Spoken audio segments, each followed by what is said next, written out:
Hello, and thank you for joining me. This is Mrs. Smith here reading Indians of the Oaks, Part 2, Secrets of the Trail, Chapter 1.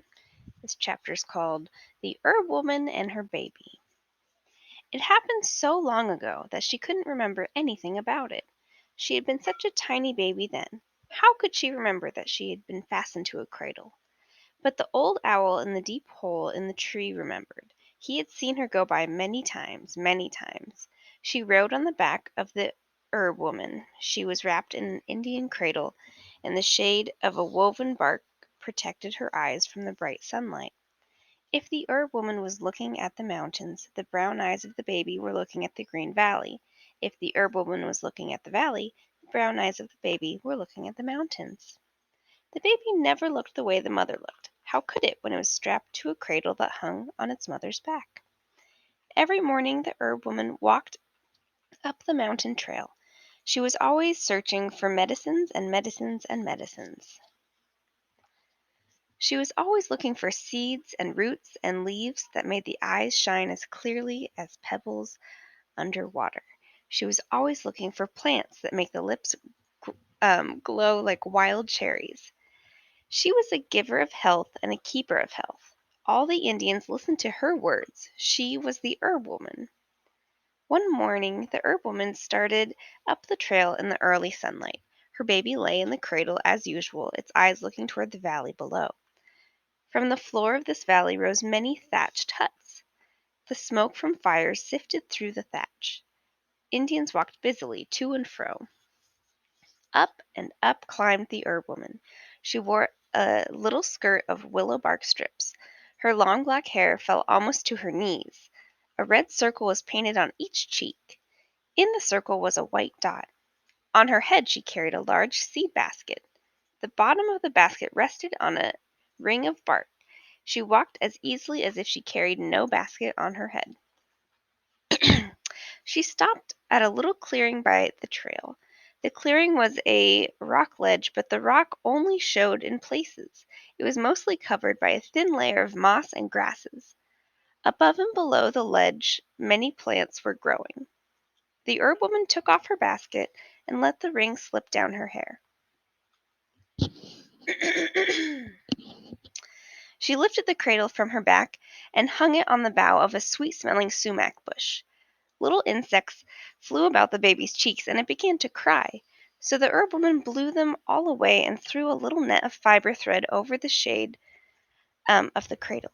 She had woven the net for just this purpose. The baby wasn't bothered now, so it fell asleep.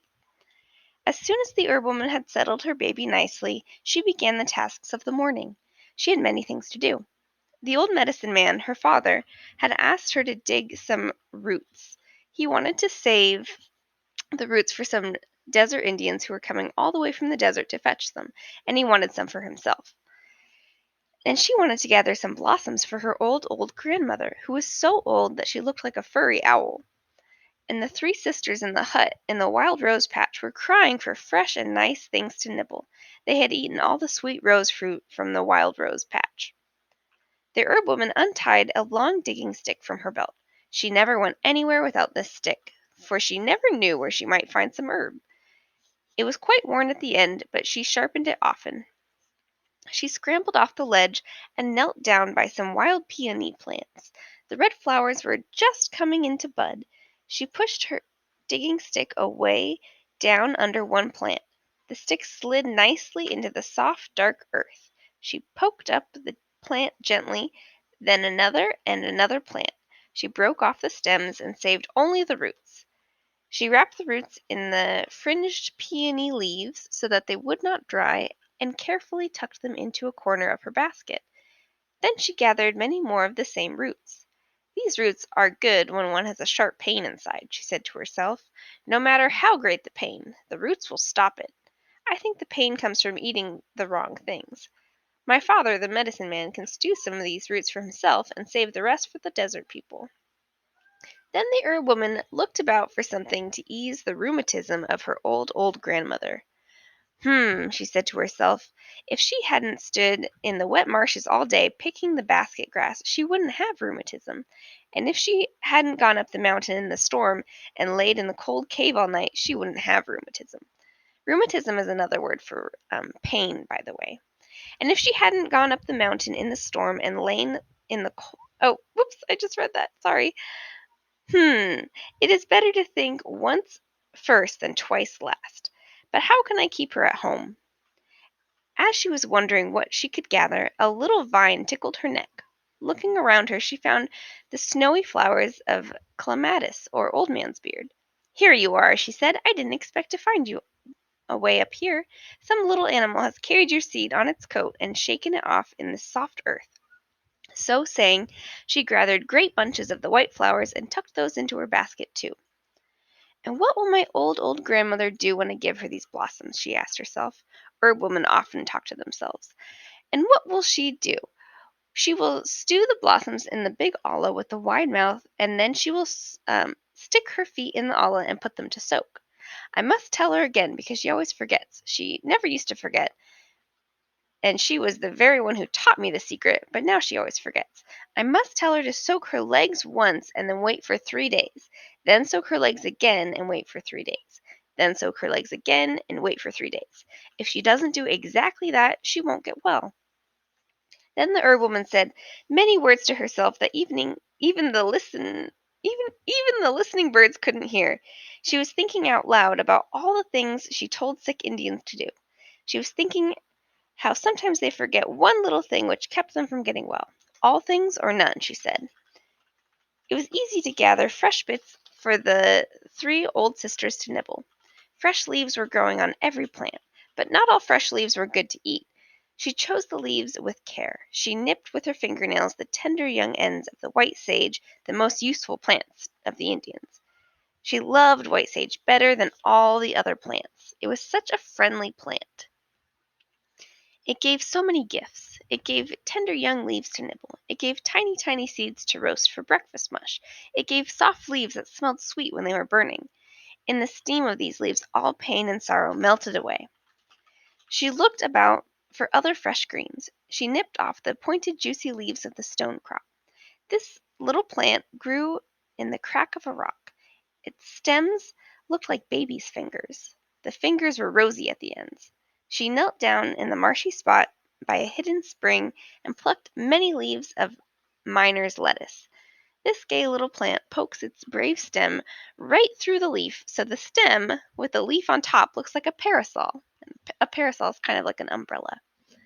The Herbwoman nibbled one of the leaves herself. "It is bitter and cool," she said. "The 3 old sisters will like these leaves."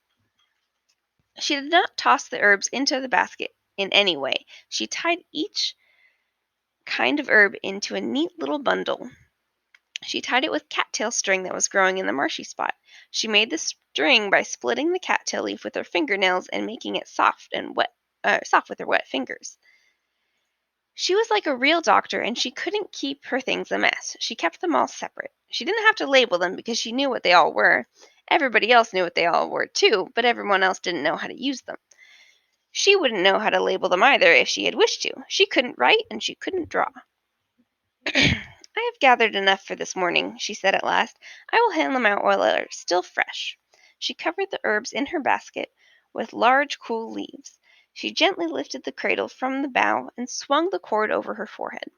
She was not wearing a basket cap, which would keep the cord of the cradle from cutting into her forehead, because she was carrying a seed basket on her head. So she wadded her hair under there. Yeah, so she wadded her hair under the cord to keep it from cutting. With the ring on top of her head and the basket on top of that, she looked across the valley. She stood on one mountain and she looked across at another mountain. On the other side of the mountain opposite snuggled against. Oof, I'll try that again.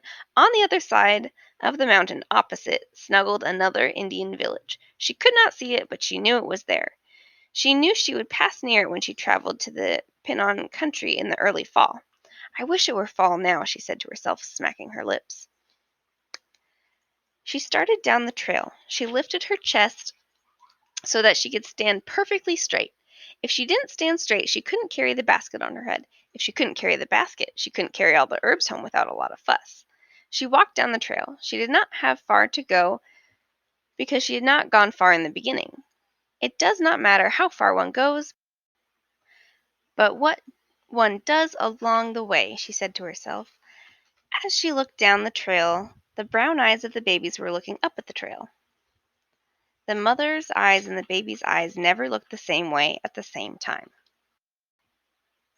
Well, that's the end of chapter 1, and join me next time for chapter 2. Bye!